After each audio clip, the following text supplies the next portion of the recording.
अस्सलाम वालेकुम नाज़रीन।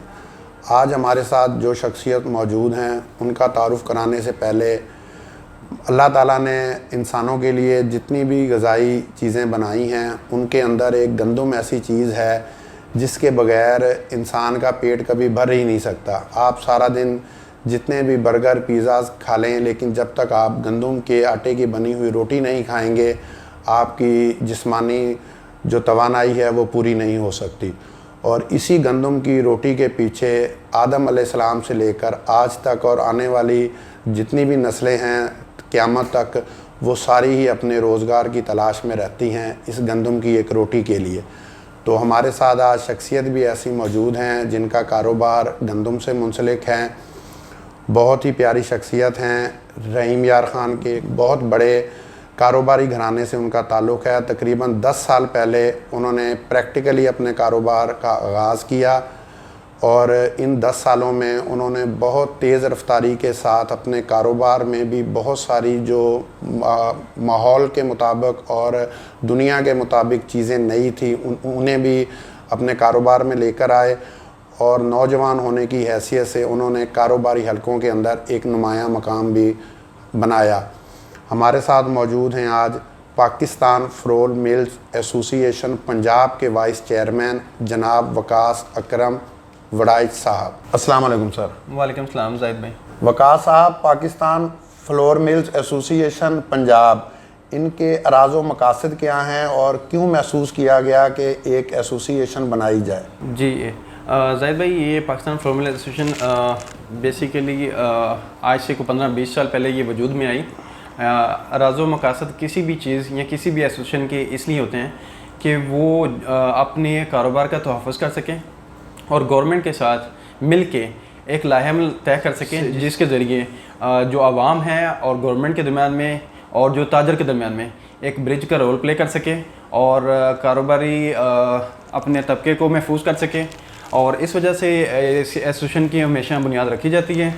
वकास साहब, एक ज़री मुल्क होने के बावजूद पाकिस्तान में 4-5 मौसम है यहाँ पर कहते हैं, बहुत सारी फसलें होती हैं, नहरी निज़ाम बहुत अच्छा है, उसके बावजूद हमेशा हर साल ही गंदम की किल्लत होती है। इसकी क्या वजह है? जी ये हर साल तो किल्लत नहीं होती। हमारे मुल्क में वाफर मकदार में गंदम मौजूद होती थी और बाकी फसलें भी इस तरह मौजूद होती थी, लेकिन कुछ मौसमियाती तब्दीलियों की वजह से और मैं समझता हूँ और जो गंदम की कमी है ये इसमें एक फैक्टर तो मौसमियाती तब्दीली भी है और इसके अलावा एक चीज़ जो मैं समझता हूँ कि डिजिटलाइजेशन थी जिसकी तरफ हमारा मुल्क कन्वर्ट नहीं हो सका, तो उसमें नुमाया कमी हुई है। क्योंकि एक साल ऐसा था जब हम लोगों ने अफ़गानिस्तान को गंदम एक्सपोर्ट की है, हम खुद कफ़ील थे, लेकिन उससे अगले साल ही हमारे मुल्क में गंदम की कमी वाक़या होगी।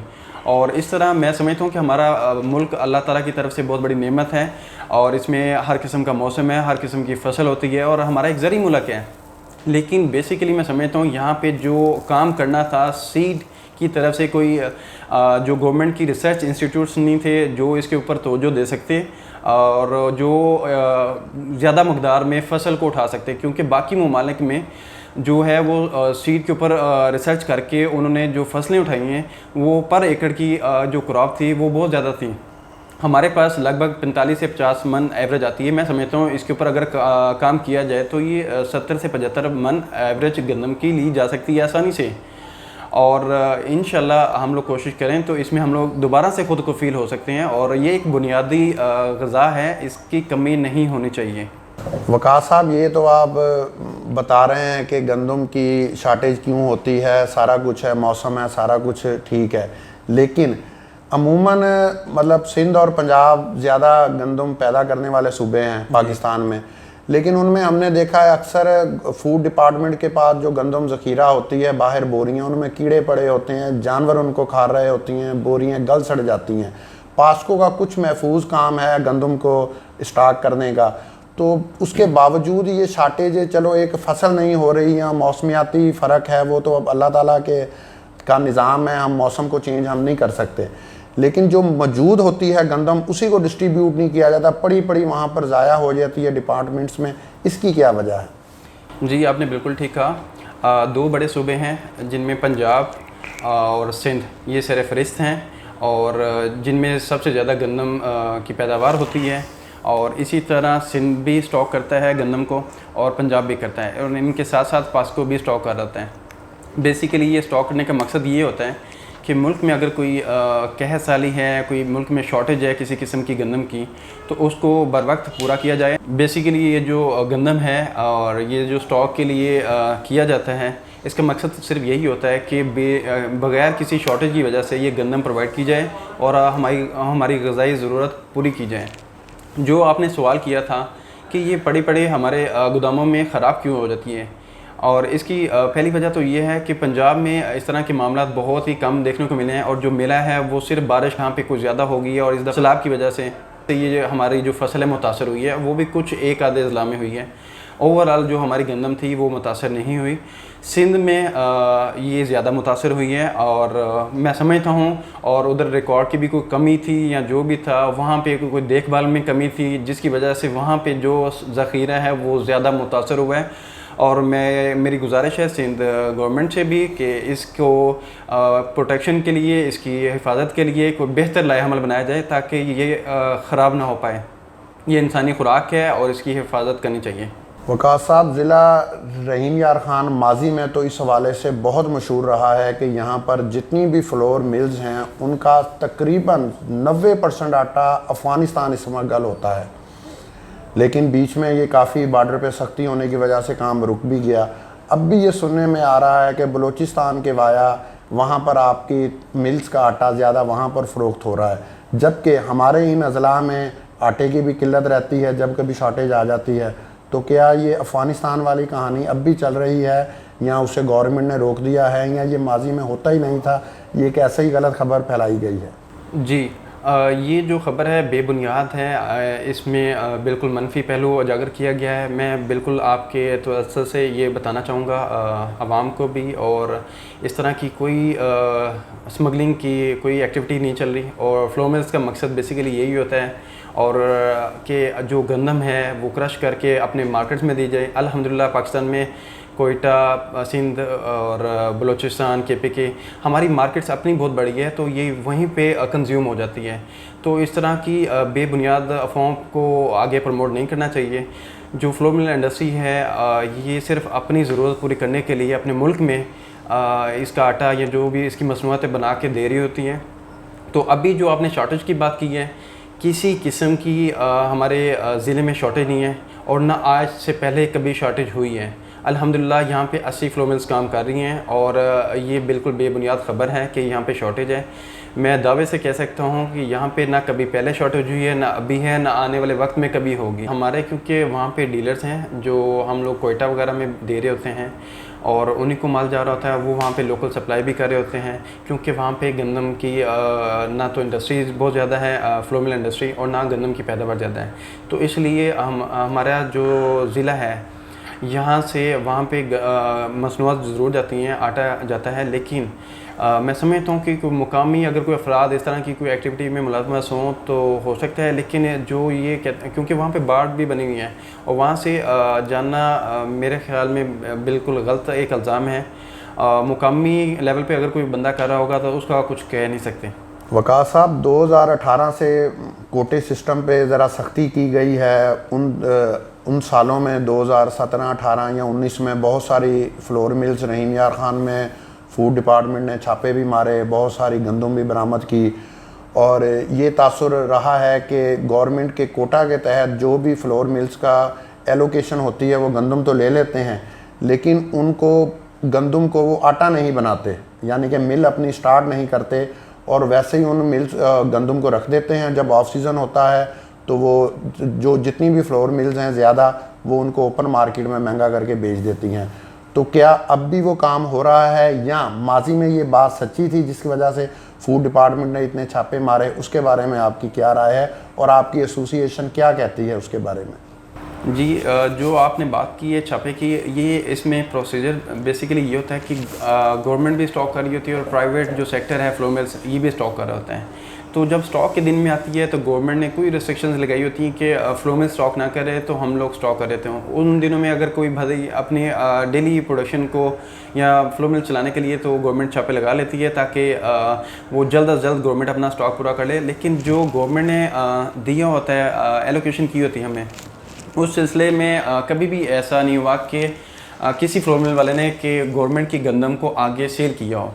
इस सिलसिले में SOPs बने हुए हैं। अगर कोई फ्लोर मिल इस सिलसिले में कोई पाई जाती है गंदम सेल करते हुए तो उसका लाइसेंस कैंसिल कर दिया जाता है, उसको भारी जुर्माने कर दिए जाते हैं, ठीक है।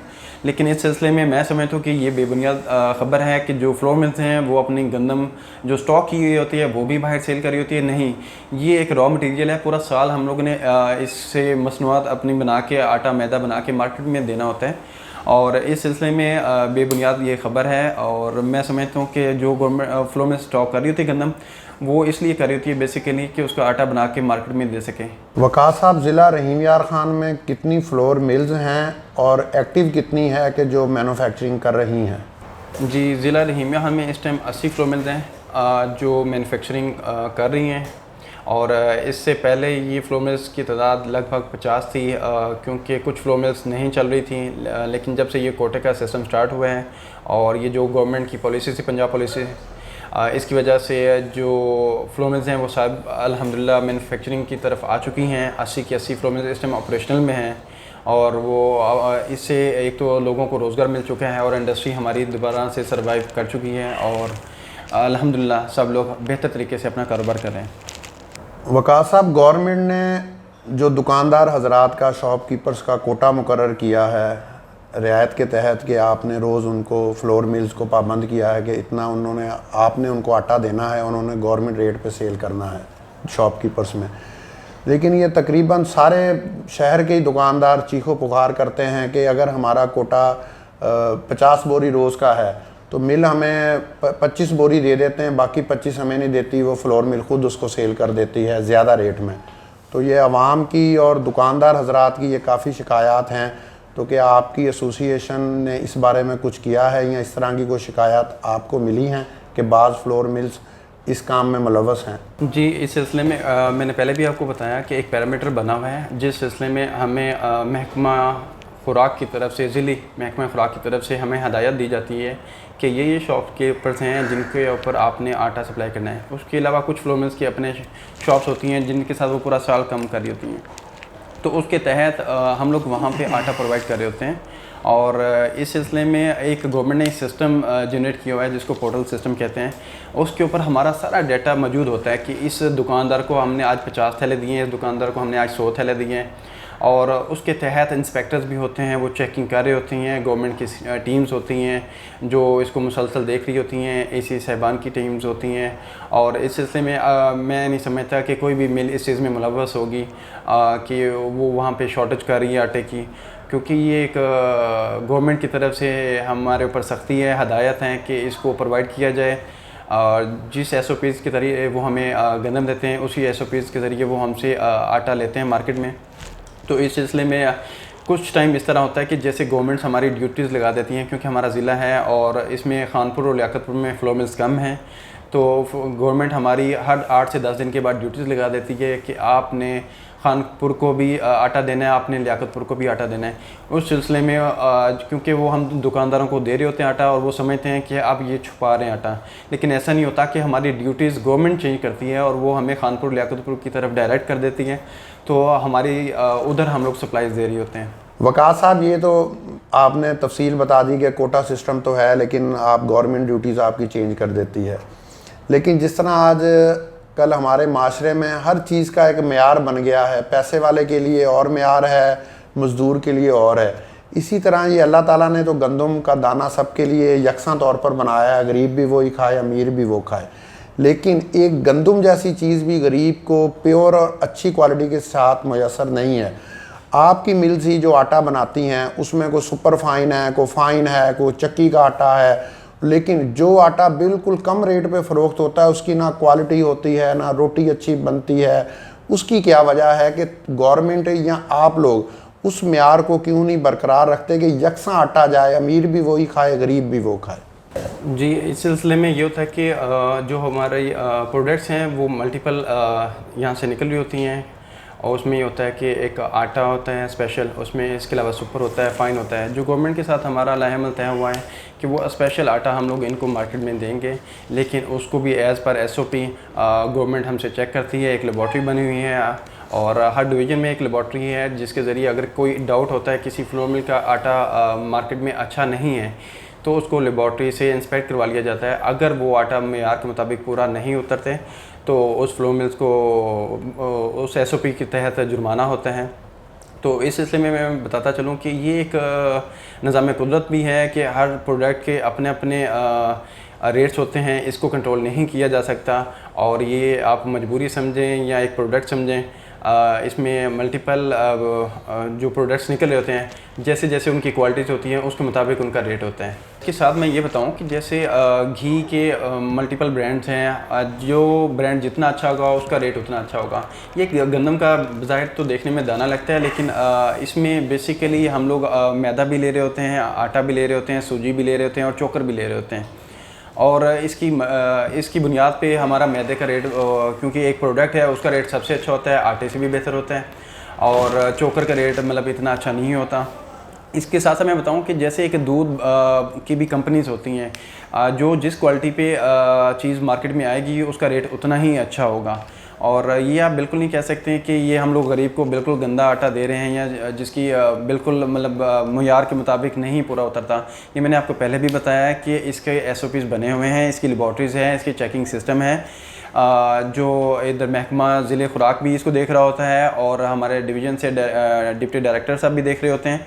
और ये आप बिल्कुल बेबुनियाद इल्ज़ाम है कि हम लोग नाक़िस आटा मार्केट में मुहैया कर रहे हैं, और ये आटा भी बिल्कुल अच्छा है, ये खाने के काबिल है। इसके साथ मैं बताऊं कि ये कैटेगरीज है बेसिकली, जो हमारे पास निकल रहा होता है आटा स्पेशल भी, सुपर भी और फ़ाइन भी, ये गवर्नमेंट के रूल के मुताबिक हम लोग इनको बेच रहे होते हैं। ये जैसे मैं मिसाल दूं, एक टिशू की भी दूं कि मतलब वो मल्टीपार होते हैं, जैसे घर में किचन में रखने वाला रोल होता है, एक ऑफिस में रखने वाला, गाड़ी में रखने वाला, इस तरह मल्टीपल चीज़ों के जो ब्रांडिंग है उसकी बिहाफ पे रेट्स होते हैं हमेशा। ये हम लोग खुद से जनरेट नहीं कर रहे होते रेट, ये गवर्नमेंट की नज़र में है और गवर्नमेंट हमसे पूछ रही होती है। वक़ास साहब, सिंध हुकूमत ने गंदम का रेट निकाल दिया है और पंजाब हुकूमत का रेट अभी पुराना ही है या कम है, तो इसकी क्या वजह है? और फसल भी जो है वो काश्त हुई पड़ी है, तो आइंदा जब फसल तैयार होगी इस रेट्स का उन पे क्या असर पड़ेगा अगर ये पंजाब हुकूमत रेट इतना ही रखती है और सिंध हुकूमत का रेट ज़्यादा है? और फिर बॉर्डर पर भी इनकी सख्ती है, फिर तो छुप के जानबूझ के भी यहाँ की गंदम वहाँ पर जाएगी अगर वहाँ पर रेट ज़्यादा होगा। इस सिलसिले में सिंध ने अपना जो रेट है वो अनाउंस किया है 4000 रुपया 40 kg का, और इस सिलसिले में अभी पंजाब गवर्नमेंट किसी फ़ैसले पे नहीं पहुंच सकी, क्योंकि लाहेमल यही था कि वफाक रेट तय करता पंजाब का भी और सिंध का भी, और इस रेट को रखा जा रहा था 3000 से 3200 रुपये के दरमियान में। लेकिन सिंध ने इसको बेशतर पहले भी 1-2 साल अपनी मर्ज़ी का रेट रखा, तो जिसकी वजह से परेशानी का सामना करना पड़ा। इस सिलसिले में इस साल भी कोशिश की जा रही थी पंजाब की तरफ से कि रेट दोनों सूबों के एक जैसे हों, ताकि किसी किस्म की परेशानी ना हो, कोई नकलो हरकत ना हो, और आवाम को सस्ते बुनियाद पे जो आटा है वो मिल सके। जब गंदम का रेट ज़्यादा होगा लाहमला उसका मार्केट में आटे का रेट भी ज़्यादा होगा, और एक दोनों को मतफ़क़ा मेरे ख़्याल में लाहेमल बनाना चाहिए था 3000 से 3200 रुपये के दरमियान में।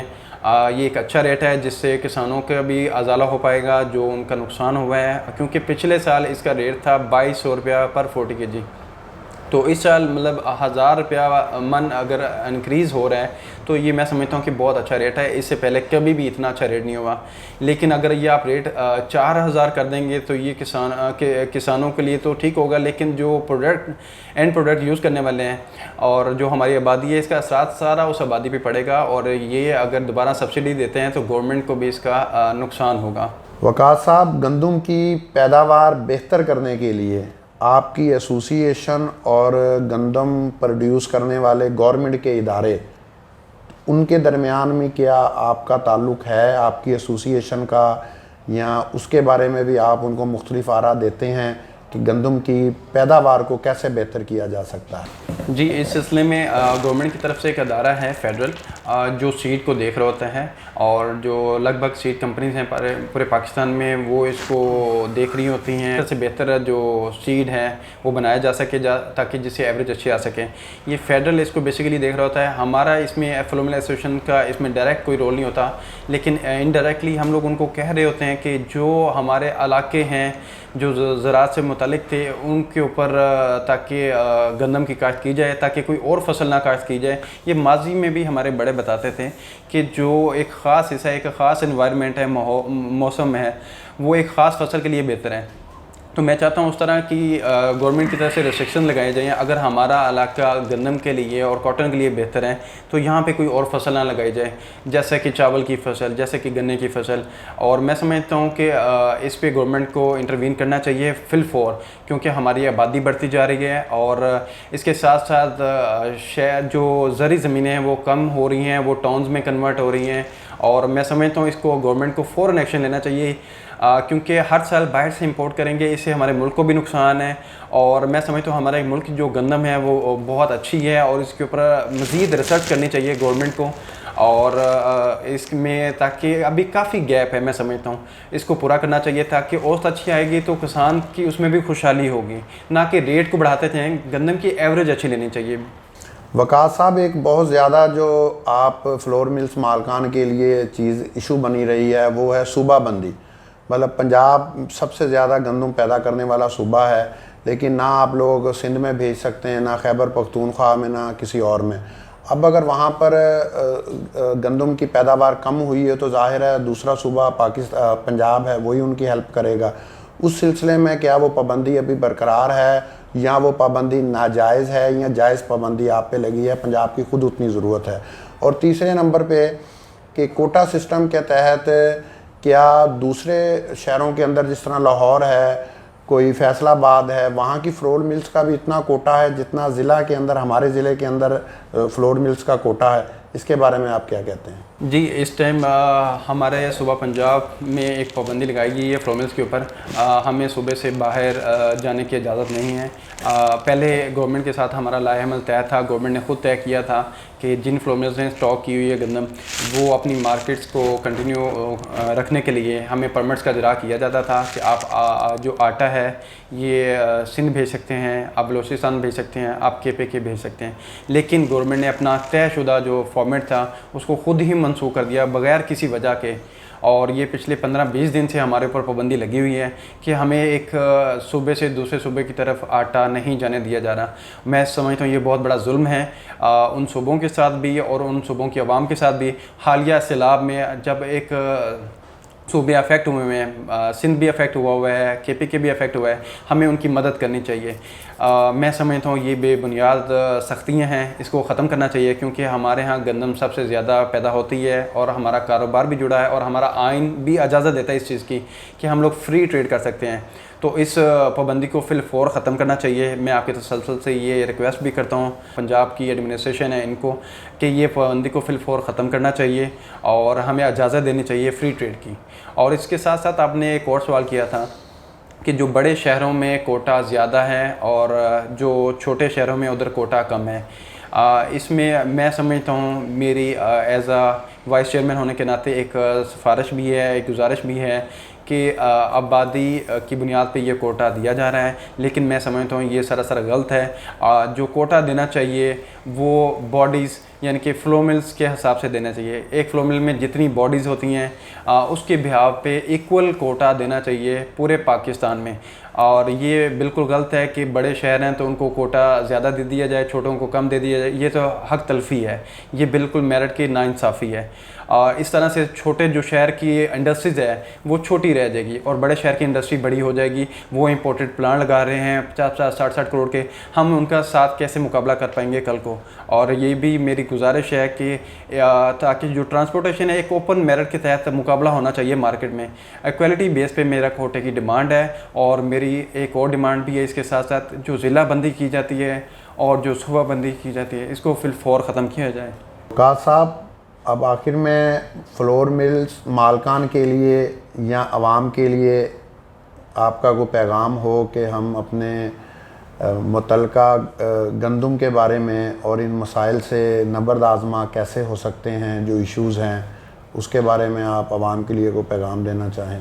जी, इस सिलसिले में मेरा फ्लो मिलर से यही पैगाम है कि जो अल्लाह ताला ने हमें एक कारोबार दिया है, ये किसी नेमत से कम नहीं। हम लोग ताजर हैं, ये अनबिया करम का पेशा था और इसमें अल्लाह ताला ने बरकत भी ज़्यादा रखी हुई है। मैं समझता हूँ रिज़्क़ हलाल कमाना ऐन इबादत है। इस सिलसिले में मेरा ताजरों के लिए पैगाम यह है कि ये अपनी इस पेशे के साथ मुखलिस हो के, और ये अहम ग़िज़ाई ज़रूरत है हर इंसान की। इस सिलसिले में मैं समझता हूँ को उनको चाहिए कि किसी किस्म की वो दारोमदार जो क्वालिटी के ऊपर है वो मत करें नज़रअंदाज, इसकी बेहतर क्वालिटी बना के मार्केट में दें, ताकि जो गरीब आदमी है, जो अमीर हैं, जो दरमियाने तबके का है, क्योंकि ये हर इंसान ने खाना है, इवन उस ताजर ने ख़ुद भी खाना है।